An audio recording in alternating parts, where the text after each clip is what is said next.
Deputy Foreign Minister Roman Vasilenko. You're here in Brussels for the ASEM conference. What outcome is Kazakhstan looking forward to from this conference? Well, Kazakhstan joined the ASEM summit in 2014, and this will be the second time that our president is attending. We are bringing to the table a very solid set of proposals that our president is expected to deliver with the focus on connectivity. As you know, Kazakhstan is the largest landlocked country in the heart of Eurasia, so naturally for us, the matters of connectivity, of connecting infrastructure, of connecting people, of connecting businesses, of connecting ideas is very important. And naturally, as a land bridge between Europe and Asia, we would like to be part of these discussions. We would like to be part of the solutions to the many challenges that face the huge landmass of Eurasia. The Commissioner looking at a separate Eurasian strategy for the year ahead. Is that going to be an important plank in what's being discussed tomorrow, or is that an issue for next year? Well, let me say this. Kazakhstan is, of course, part of Central Asia, and in 2007, the European Union first adopted an EU strategy for Central Asia. It was then updated in 2015, and now a decision has been made to develop a completely new strategy, which is to be adopted next year, probably by the middle of 2019. What is important is that countries in the region, Kazakhstan, Kyrgyzstan, Tajikistan, Turkmenistan, and Uzbekistan, they were consulted and are being consulted as the European Union develops that strategy. And we were able to contribute our vision as to what needs to be included in such a strategy, and we have submitted our proposal to the European External Action Service.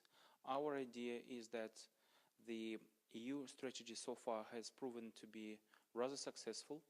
We would like it to be more focused on matters such as helping promote private entrepreneurship, helping to promote women entrepreneurship, helping to promote education, and of course helping to promote connectivity within Central Asia and between Central Asia and the European Union. An issue that will be part of the discussions this week will be security.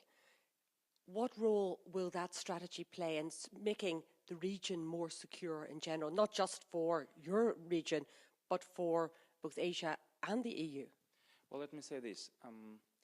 Kazakhstan has worked with the European Union to advance the agenda of sustainable development in Central Asia. For we believe that once there is a sustainable economic growth and growing prosperity of the people, naturally the incentives for extremism and other security threats are diminishing. So over the years, we have been working with the European Union to strengthen the rule of law, to strengthen the economic foundations of our societies. And that is also going to be part of the agenda going forward. Let me also add that Kazakhstan is European Union's largest trading partner in Central Asia. For Kazakhstan, the European Union is largest trade and investment partner, accounting for 50% of our trade and 50% of our investment. So, as I say, we look at strengthening the economic foundations of our societies, the economic side of our cooperation with the European Union, in the understanding that that would diminish security threats. Of course, there is an issue of Afghanistan, which is on everybody's mind, and Kazakhstan has contributed to the stabilization of the situation in Afghanistan. We have provided education for 1,000 Afghans, and what is significant is that in September of this year, after several months of consultations, EU High Representative for Foreign Policy, Federica Mogherini, announced that the European Union, Kazakhstan and Uzbekistan will jointly implement the educational program for Afghan women, whereas the Afghan women will be brought to Kazakhstan and Uzbekistan and trained there in peaceful professions.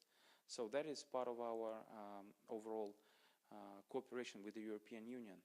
I should also add that Kazakhstan this year is the member of the UN Security Council, and again, matters of security and development in Central Asia became among the top of our priorities, and we strongly focused on the nexus between security and development in Central Asia and in Afghanistan.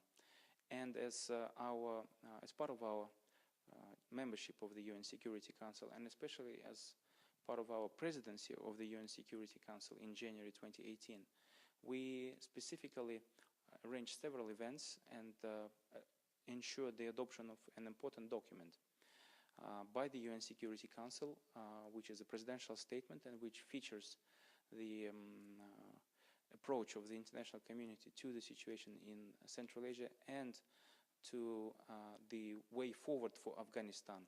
Naturally, here is where we can and we will work closely with the European Union, and the educational program is just one example of such cooperation. Another area where Kazakhstan has played a very important role is in the Astana process, which is linked to obviously the situation in Syria. How do you see that going forward? The European Union has said that it's willing to come in and help with redevelopment once this conflict hopefully comes to an end. Can you see that conflict coming to an end in the near future? And how important is the Astana process to that? Well, the Astana process has now been going on for almost 2 years. It began in January 2017. It had 9 rounds of talks in Astana. But then it sort of grew out of that. And as you know, some of the discussions took place well beyond Kazakhstan's borders. Our initial approach was that we offer the location, we offer the hosting services, we offer our hospitality for all the parties of the talks, including the 3 guarantor states, Russia, Turkey and Iran, as well as obviously the direct participants of the conflict, which is the Syrian government and the armed opposition. And that worked in the sense that over these 9 rounds of talks, the parties were able to agree on several important matters, such as the establishment of 4 so-called de-escalation zones. And the situation now in Syria on the ground is very much different from 2 years ago. We should all admit that. But naturally, as we all look to the future and as we all look to the time when the conflict hopefully ends, the big question, a very big question of reconstruction arises. There, Kazakhstan is willing and interested in strong international cooperation in that matter, in contributing to the stabilization and restoration of Syria. And naturally, since the EU is the largest international donor, I think there is a great role for the European Union to play once peace is established in Syria. Kazakhstan is also quite famous for its role in nuclear non-proliferation. You have very high uranium reserves within your country. The EU are going to be looking at a situation with Korea, and it always remains a concern in relation to other countries as well. You mentioned Iran, about the ability to make sure that we don't have further nuclear proliferation across the world. Well, let me say this. Kazakhstan, of course, dismantled what used to be the world's 4th largest nuclear arsenal. It took us more than 2 decades to dismantle that arsenal and the infrastructure that supported the nuclear weapons testing in Kazakhstan. But for us, it's a matter of principle, a matter of top policy priority, that we seek the establishment of a world free from nuclear weapons. So for us, it remains a constanta, something that we will continue to be engaged in and pursuing for as long as it takes to build the world free from nuclear weapons. Some may say this is a utopian vision, but we think that it's achievable. And our own example shows that your best way to security, your best chance to be successful, to be prosperous as a state, is to be part of the community of nations. And to do that, you relinquish nuclear weapons and you establish mutually beneficial relations with others. Speaking of Iran and North Korea, We have supported the talks on Iran's nuclear program, and we have contributed to both the success of the talks, which resulted in the adoption of the Joint Comprehensive Plan of Action, and in its implementation. And we're now firmly of the opinion that this is the best deal that the international community has been able to strike. We think that it should be continued and implemented, and this is certainly our firm view that it should be strengthened and supported.